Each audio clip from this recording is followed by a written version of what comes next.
In the deep woods of Tennessee, where the night seems to stretch on forever, a chilling legend whispers through the trees. It is a story of an unseen force that tormented a family in the early 19th century, a force that many believe still wanders those hills today. Prepare yourself as we dive into the eerie tale of the Bell Witch, an account that continues to haunt the imaginations of those who hear it. When silence falls over the hills of Tennessee and the wind sweeps through the fields as if searching for something it lost, an ancient name still unsettles those who hear it. The Bell Witch. It is not just a ghost story.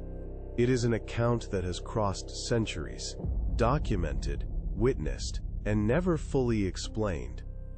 A presence that did not need to be seen to be feared. It all began in the early 19th century, when John Bell, a respected farmer, moved with his family to an apparently ordinary property. The land was fertile, the place peaceful, and nothing indicated that it would become the stage for one of the most disturbing supernatural events in American history. At first, the signs were too subtle to provoke alarm. Strange sounds during the night, such as scratching on the walls, dry thumps, invisible footsteps walking through the house. Easy things to ignore, until they ceased to be. As the months passed, the phenomena intensified. Objects began to move on their own. Blankets were yanked off beds while the family slept. Children woke up crying, claiming to feel hair pulls, pinches, and slaps coming from hands that no one could see. The house ceased to be a refuge. It became hostile territory. Then, the entity decided to speak. A voice emerged in the middle of the night, clear, firm, invisible. It did not come from any specific corner, it was everywhere. It introduced itself as Kate, sometimes referred to as Kate Batts, and claimed to have scores to settle with John Bell. It knew intimate details of the family, repeated conversations held at a distance, revealed secrets that no one dared to say aloud. The presence not only observed, it knew. Unlike many supernatural accounts, the Bell Witch did not limit itself to scaring. It chose victims. Lucy Bell, John's daughter, was the most attacked. The entity invisibly beat her, threw her around the room, left physical marks in front of witnesses. Nothing seemed to contain the fury directed at her. The terror ceased to be psychological.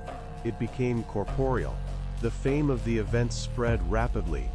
Neighbors, religious leaders, and curious onlookers began to visit the property. Everyone witnessed something. Some heard the voice, others saw objects moving. Many left convinced that what they experienced could not be explained by tricks or mass hysteria. Even skeptics could not maintain disbelief in the face of what they saw and heard.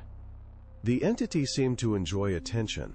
It answered questions, made sarcastic comments, sang religious hymns, and then mocked them. It showed no fear of prayers or respect for sacred symbols. On the contrary, it seemed to grow stronger with them. The more they tried to expel it, the more present it became. John Bell was the one who suffered the most. The presence gradually weakened him.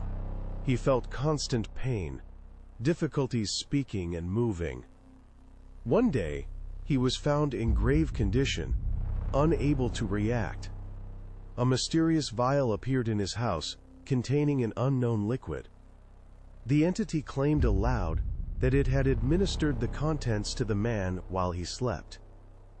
Shortly after, John Bell died. During the funeral, the Bell Witch reportedly sang joyfully, celebrating the death of the one she claimed to hate. There were no more doubts. This was not imagination. It was not delusion. Something was there, conscious, active, and cruel. After John's death, the attacks decreased. The entity announced that it would leave, but made an unsettling promise. It would return in the future. For years, the family lived with the constant fear that the voice could come back, at any moment. And although it never returned with the same intensity, later accounts claim that the presence can still be felt in the region. To this day, the area where the old property stood is associated with strange phenomena. People report whispers, feelings of oppression, malfunctions in electronic equipment, and a constant impression of not being alone. The legend survives because it has never been completely closed. The Bell Witch does not easily fit into categories. It is not just a spirit, nor a classic demon. It is something more disturbing, an invisible intelligence that chose to interfere in human life for its own reasons. It did not need to appear. Its strength lay in the voice, in the control, in the certainty that it could touch without being seen. Perhaps that is what makes this story so enduring. It speaks not only about the supernatural, it speaks about vulnerability, about the fear of losing control within one's own home, about the idea that not everything that threatens needs a form to exist. And when the silence stretches too long during the night, there are still those who wonder if the Bell Witch truly left, or if it simply learned to wait. What you saw is only part of the story. To stay up to date on upcoming facts, mysteries, and revelations, like, subscribe, and follow our channel.